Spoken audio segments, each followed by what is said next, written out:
Bienvenidos al informativo económico de Deutsche Welle. Empezamos en Argentina, donde la inflación volvió a ceder y se moderó hasta un 2,7% en el mes de octubre para alcanzar una tasa interanual del 193%. Estas son las cifras oficiales del Instituto Nacional de Estadísticas y Censos en Buenos Aires. Este número, 2,7%, es el más bajo para un solo mes desde noviembre de 2021. Indica también un importante descenso frente al 3,5% de septiembre, 8 décimas porcentuales más. En los primeros 10 meses de este año, los precios en Argentina acumulan una subida del 107%. Entre los aumentos de precios mensuales registrados en octubre, destacan los de vivienda, agua, electricidad y gas, con un 5,4%. Tras la abrupta devaluación del peso argentino dispuesta por el gobierno de Javier Milei al inicio de su mandato en diciembre del año pasado y el efecto de sus primeras medidas ultraliberales, los precios en Argentina comenzaron una tendencia a la baja, una caída que se debe a un severo ajuste fiscal y monetario acompañado de una fuerte contracción del consumo que ha desplomado la demanda. Argentina deja de liderar el ranking latinoamericano de inflación, al menos en términos de inflación mensual. Vamos a hablar de estos datos con Alejandro Rebosio, nuestro colega que nos está escuchando en Buenos Aires. Alejandro, ¿cómo estás? Bueno, el control de la inflación ha sido una de las principales demandas de los argentinos en las elecciones que llevaron a Milei a la presidencia. No se puede decir que esté controlada todavía, pero la caída es importante. Pero ¿cómo están sintiendo los argentinos esta caída de la inflación en su capacidad de compra, en sus bolsillos concretamente? Cuando los argentinos vienen aquí a los supermercados, se encuentran con que los precios ya no suben tanto, incluso algunos precios han bajado. Es la respuesta de los sectores industriales y del campo para poder tratar de vender algo en medio de la caída de ventas. Entonces, en ese sentido, se siente que él ha aflojado. Pero en cambio, cuando hay a la hora de pagar las tarifas de servicios públicos, hay fuertes subidas. Por eso, la conclusión es que, según los datos oficiales y también de la Central de Trabajadores de Argentina, CTA, el salario todavía está por debajo de lo que era el inicio del gobierno de Javier Milei en diciembre pasado. En el sector privado formal, la caída de poder de compra es de casi el 2%. Había empezado a recuperarse el salario en las empresas a mediados de año, pero esa recuperación se interrumpió en agosto y septiembre, según cifras oficiales. Y en el sector público, que es donde más se hunde la motosierra, el ajuste fiscal de Milei, la pérdida de poder de compra es del 16% y en la economía informal del 5%. Decíamos, Alejandro, que la baja de la inflación se debe en buena parte a la depresión del mercado interno, que también se refleja en estas cifras que mencionabas. Pero inflación baja a costa de menos empleo, menos actividad, se puede complicar. Ya lo vimos en los 90 y principios de los 2000 en Argentina. ¿Tienen ahora fe los argentinos en que la economía despegue eventualmente? Hay datos frescos positivos, pero son de los sectores primarios, ¿no? El resto sigue cayendo. Así es. Si uno mira lo que son las encuestas, que siempre son discutibles, del 56% de los argentinos que votó a Javier Milei en la segunda vuelta electoral del año pasado, 9 de cada 10 siguen confiando y esperan que la economía, que está dando algunas señales de recuperación en algunos sectores, empiece a funcionar. Solo 1 de cada 10 de los votantes de Milei está arrepentido de haberlo votado.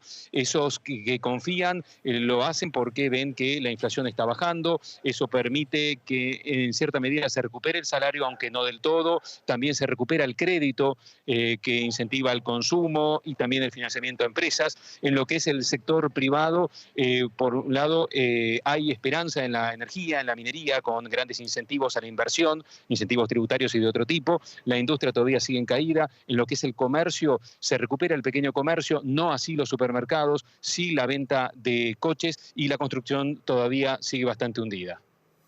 Con gran expectativa seguimos lo que pasa en Argentina. Alejandro Rebosio, en Buenos Aires. Gracias, hasta cualquier momento. Gracias a ustedes. La presidenta de México, Claudia Sheinbaum, firmó el martes la renovación del paquete contra la inflación y la carestía con varias empresas con el objetivo de mantener bajo control los precios de la canasta básica de alimentos. Este programa busca combatir el incremento en los precios de productos esenciales y aliviar el impacto de la inflación en la economía familiar de los mexicanos. Sheinbaum se comprometió a fijar un precio máximo de 910 pesos, unos $45, para esta canasta de 24 productos básicos, lo que representa una reducción de unos $6 respecto al acuerdo anterior, que había fijado el precio en 1.039 pesos, el equivalente a $51. Una semana después de las elecciones en Estados Unidos, el dólar mantiene su escalada en una apreciación que se remonta a antes de estos comicios. El impulso del billete verde se basa ahora en la perspectiva de que los futuros recortes de tasas de interés de la Reserva Federal fortalecerán la economía estadounidense, aunque podrían reavivar la inflación, como anticipa el mercado de bonos. Esto pondría un freno a la reducción de las tasas de interés en un momento en que buena parte del mundo está abaratando el costo de los préstamos, lo cual apuntalará a la fortaleza del dólar. Aunque existen dudas sobre el impacto de los futuros aranceles de Trump en la moneda estadounidense, los inversores en Wall Street y los departamentos de análisis afirman que el dólar podría mantenerse fuerte durante todo el próximo año. Y si hablamos de dólar, hay que hablar con nuestra corresponsal financiera en Nueva York, Ana Nieto, que nos va a aclarar un poco esta cuestión. Ana, contanos en qué medida esta fortaleza del dólar va a afectar a Estados Unidos, primero a punto de iniciar un nuevo ciclo político. Sí, Andrés, déjame apuntar de todas maneras que es muy importante el detalle de los aranceles, saber con qué agenda, con qué porcentaje se van a poner y cuáles serán las excepciones, si las hay. Eso va a definir mucho cuál será la fortaleza del dólar en el futuro. En cualquier caso, y dada la inestabilidad tanto política como económica y además de la política de rebaja de tasas de interés del Banco Central Europeo, la mayor parte de los analistas apuestan por una paridad con el euro en 2025. Pero ya en materia de cómo va a afectar a Estados Unidos, para los estadounidenses será más barato viajar al extranjero y las importaciones serán más baratas. De nuevo hay que esperar el efecto de los aranceles. Pero para las multinacionales estadounidenses será un revés en la medida en que muchos de los resultados en otras monedas, en otros mercados, van a sufrir una devaluación simplemente por el cambio de divisa, el efecto de este cambio de divisa. Las exportaciones, tanto agrícolas como manufactureras de Estados Unidos, se encarecerán, algo que no es lo que quiere precisamente la administración proteccionista de Donald Trump. Donald Trump ha dicho en muchas ocasiones que la fortaleza del dólar es un gran lastre para la economía del país, por más que mantenga políticas que le dan más valor al billete verde. J.D. Vance, quien será su vicepresidente, dice, no deja de hablar, de hecho, de los beneficios de un dólar débil. Y mirándolo desde nuestra región un poco, Ana, estos son malas noticias para los mercados emergentes en general, ¿verdad? Sí, en general son malas. Para los importadores de materias primas que se comercian en dólares, los costes subirán, lo que puede reavivar la inflación. Eso sí, para los exportadores puede ser una buena noticia por facturar más en una moneda apreciada. No obstante, cuando el dólar se aprecia mucho, otras divisas terminan depreciándose, lo que acaba repercutiendo negativamente en la economía de las naciones. La política arancelaria, depende de cómo se produzca, puede ser un doble revés en este sentido, porque presiona más a favor de la depreciación del exportador. Esto va a ser particularmente duro, por ejemplo, con China, donde se prevén los mayores aranceles por parte de Estados Unidos. Adicionalmente, el dólar fuerte, por último, encarece el pago de la deuda externa para países altamente endeudados. La mitad de la deuda externa está denominada en dólares y no solamente será más difícil pagarla, sino que además la calificación crediticia de los países suele resentirse.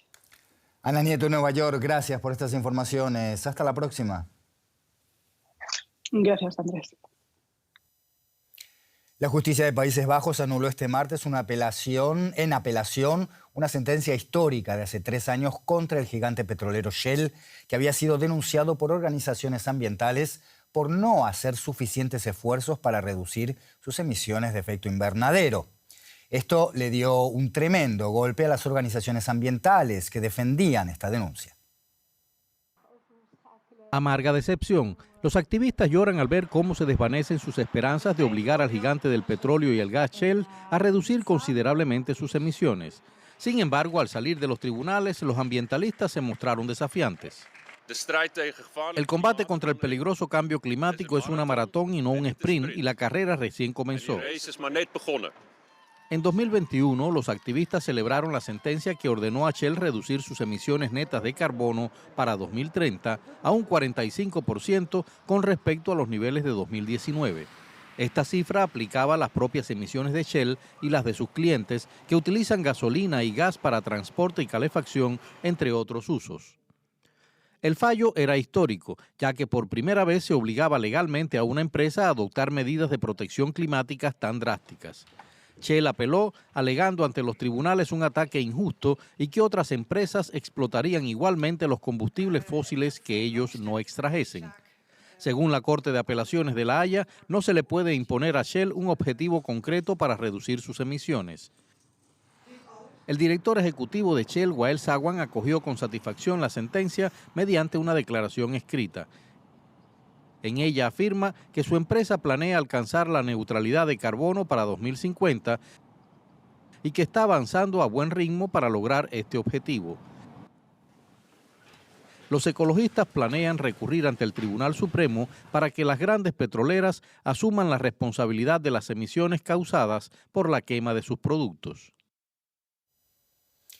El grupo químico y farmacéutico alemán Bayer no logra mejorar los resultados financieros a pesar de haber recortado miles de puestos de trabajo este año. Las acciones de Bayer tocaron este martes su punto más bajo en 20 años, tras reportar pérdidas por casi 4.500 millones de dólares en el tercer trimestre del año. La compañía afronta litigios millonarios en Estados Unidos por su herbicida basado en glifosato Roundup, que además tuvo un fuerte descenso en las ventas. Además, Bayer anunció que eliminó 5.500 puestos de trabajo en todo el mundo este año, la mayoría directivos, según explicó este martes su consejero delegado Bill Anderson. Se nos acabó el tiempo, hasta la próxima.